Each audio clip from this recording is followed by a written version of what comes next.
자, 여러분 안녕하십니까? 오늘 왕들의 일생은 지난 부여에 이어서 고구려를 이제 시작을 해볼 거예요. 원래 이게 그 원삼국 시대라고 해가지고 이제 고구려, 백제, 신라, 가야 이렇게 사국 체제가 있는데 이게 사실 그 전에 뭐 삼한이라고 하죠. 그 마한, 변한, 진한 그리고 옥저와 동해 이렇게 나라들이 있는데 사실 이 나라들은 왕들의 일생에서 다루기가 좀 그래요. 왜냐? 이들은 왕이 없거든. 다 족장 국가예요. 그러다 보니까 왕들의 일생에서는 이 나라들은 이제 해당 국가를 이제 얘기를 하면서 조금씩 이제 언급만 하는 식으로 가고 이제 고구려로 이제 넘어가도록 해 보겠습니다. 고구려의 이제 첫째 왕은 누구죠? 주몽이죠.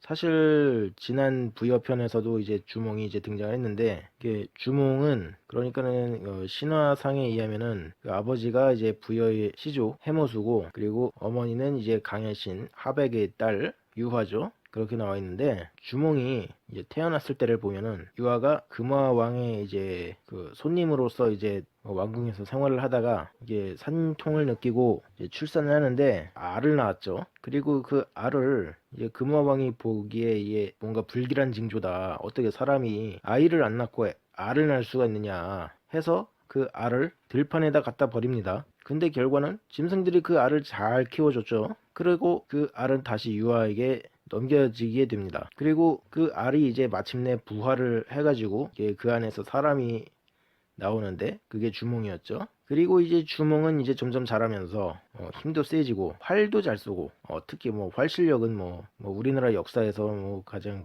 활을 잘 쏘는 사람 거의 뭐 한국사 최초의 신궁이 아닐까 싶어요. 아무튼 뭐 그렇게 신궁 소리를 들을 정도로 활을 잘 쐈다 보니까 이렇게 재주가 또 남다르잖아. 그러니까는 금화왕 같은 경우는 이제 누구를 총애? 주몽을 총애합니다. 그러면은 또 금화왕에게는 또 정실왕비가 또 있었겠지 않았습니까? 그리고 그 밑에 아들들이 많아요. 그 중에 이제 장남이 이제 대소인데 이 대소태자를 비롯해서 그 원래 금화왕의 정실 아들들은 이 주몽을 시기하기 시작합니다. 뭐 그럴 수밖에 없죠. 뭐 자기네들 미래가 달린 일인데 뭐 사실 뭐 이 같은 사례는 뭐 후백제에서나 뭐 이후에 뭐 이성계의 조선 이런 거를 봐도 알 수 있죠. 뭐 왕자의 난이라든지 뭐 신검의 반란 뭐 이런 거가 또 그 괜히 일어난 게 아니니까. 자, 아무튼 그래가지고 이제 이 대소가 하도 이제 주몽을 이제 시기하고 이제 나중에는 죽이려고까지 해요. 그러니까 이제 주몽이 어떻게 해야 돼? 이제 자기가 살으려면은 어디로 도망을 가야 되잖아요. 그러니까 이때 오이마리 협부라는 이제 새 친구가 있었는데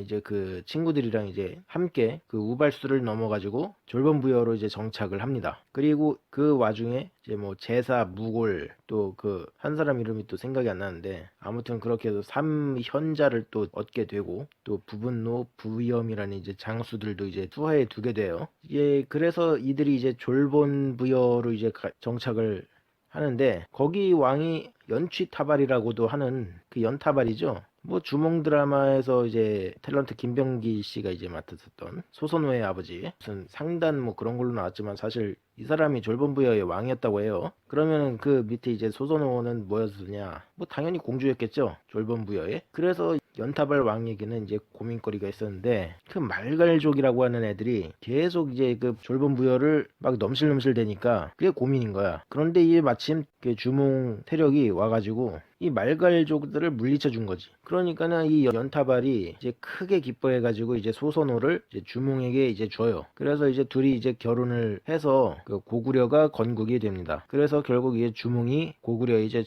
첫째 왕으로 이제 즉위를 하고 그리고 이제 또 뭐 부곡절을 격파하고 그리고 또 근처에 또 비류국이라는 소국이 있는데 저 또 거기 그 거기 족장이 또 송이양이라는 사람이에요. 이제 그 송이양하고 이제 또 이제 기싸움을 벌여가지고 나중에 결국 이제 송이양이 이제 주몽한테 굴복을 해가지고 비류국까지 고구려로 병합이 되게 됩니다. 그런데 이게 주몽이 사실 이게 동부여를 떠나올 때 이게 소선호가 이제 첫 부인이 아니에요. 첫째 부인은 부여에 따로 있죠. 그 예시 부인. 그 예시 부인은 예시 부인이 이제 그 아이를 임신한 상태에서 이제 주몽을 떠나보냈는데 이제 주몽이 그 자기가 이제 쓰던 칼을 두 동강을 내가지고 그 중 하나를 징표로 이제 줍니다. 나중에 이제 자기 아들이 아니면 뭐 자기 딸이 자기 엄마 데리고 이제 잘 찾아오라고 그걸로 이제 아 얘네들이 내 핏줄이로구나 하고 생각할 수 있도록 그 증표를 맡긴 거죠. 어쨌든 그 주몽은 이제 뭐 더 이상 이제 소선호의 그 남편으로서 이제 고구려의 왕으로서 나라를 넓혀가고 그러고 있었죠. 이제 부국저도 쳐가지고 이제 정벌을 하고 통양의 이제 비류국도 병합을 했고, 그래가지고 이제 조금 이제 국가가 좀 완성이 좀 어느 정도 터가 잡히려고 하는데, 그때 이제 드디어 예시 부인이 아들 유리와 함께 나타납니다.